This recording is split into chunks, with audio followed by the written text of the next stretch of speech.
ये जीएसटी क्या है? 1 जुलाई से भारत वस्तु और सेवा कर की शुरुआत करेगा। पहले यदि आप विनिर्माता थे तो आपसे एक कर वसूला जाता था जिसे उत्पाद शुल्क या एक्साइज कहते थे। वस्तुओं को मुंबई जैसे बड़े शहरों में बेचना है, प्रवेश कर ऑक्ट्रॉय चुकाइए। अपनी दुकान से माल बेच रहे हैं, बिक्री कर। खरीदी कर रहे हैं, वैट चुकाइए। मूल्य सम्मार्जित कर, सिनेमा, मनोरंजन कर। आप पेशेवर फोटोग्राफर है, सेवा कर। अपना मकान किराए पर उठा रहे हैं, फिर से सेवा कर। किसी चीज का आयात कर रहे हैं, सीमा शुल्क। विदेशी गाड़ी खरीद रहे हैं, विलासिता कर। कर कर कर। अमेरिका के संस्थापक पिताओं में से एक और $100 की नोट पर चमकते चेहरे बेंजामिन फ्रैंकलिन ने एक बार कहा था, जिंदगी में केवल 2 ही चीजें तय हैं, मौत और कर।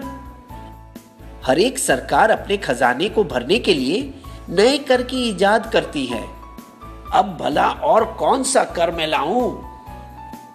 राजनीतिक विपक्ष पहले से ही बहुत देरी करवा चुका है। 160 देशों में भारत से पहले ही जीएसटी है। कुछ देशों में तो यह 1950 के दशक में ही आ चुका था। तो क्या हमें चिंता करनी चाहिए कि इसकी वजह से हमें ज्यादा कर अदा करने होंगे, या हमें खुशी होनी चाहिए कि कर कम होंगे? आइए देखें कि जीएसटी आपको और मुझे किस तरह प्रभावित करेगा। एक उदाहरण ले, मारुति स्विफ्ट पेट्रोल गाड़ी की मुंबई शहर में जीएसटी के पहले और जीएसटी के बाद।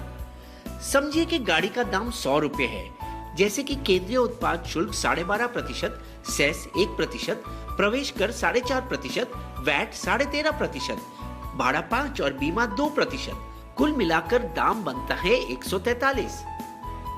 अब देखिए जीएसटी के बाद वाली दुनिया में भाड़ा 5 और बीमा 2% तो रहेगा, और फिर होगा एक ही टैक्स जीएसटी, जिसे जोड़कर दाम बनता है 139, यानी 4% सस्ता।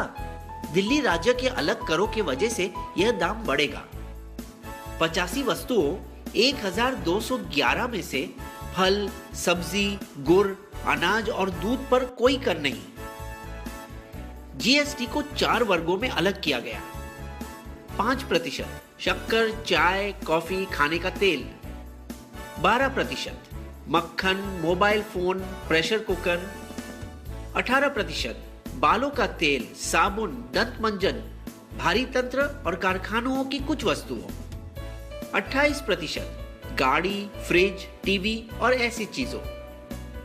इसके अलावा 28% वर्ग में सेस भी 1 से 3% होगा।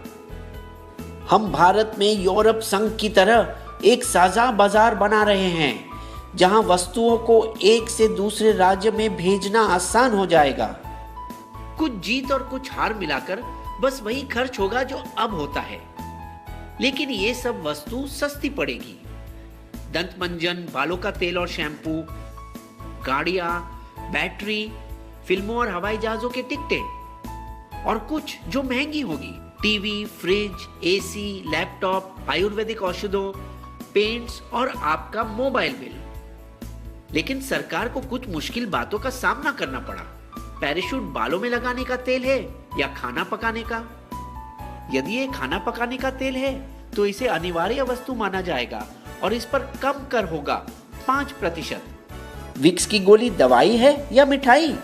किटकैट बिस्किट है या चॉकलेट? दवाई और बिस्किट पर कम कर लगेगा। तो आप पूछना चाहेंगे कि सरकार इतनी भली कब से हो गई जो कर घटा रही है? लेकिन वास्तव में सरकार और ज्यादा मालामाल होगी। जीएसटी के लागू होने के बाद भारत की अर्थव्यवस्था को 4.2% का फायदा होगा। जीएसटी से राज्यों के बीच अंदरूनी व्यापार बढ़ जाएगा। इसे कहते हैं जीत जीत वाली बात। कर भी कम और सरकार भी अमीर। क्या आपको हमारी कहानी पसंद आई? तो आइए बन जाइए बिस्बो के दोस्त और सब्सक्राइब करके हमारे फ्री मेंबर बन जाइए, और इस वीडियो को अपने दोस्तों के साथ शेयर करना मत भूलिएगा।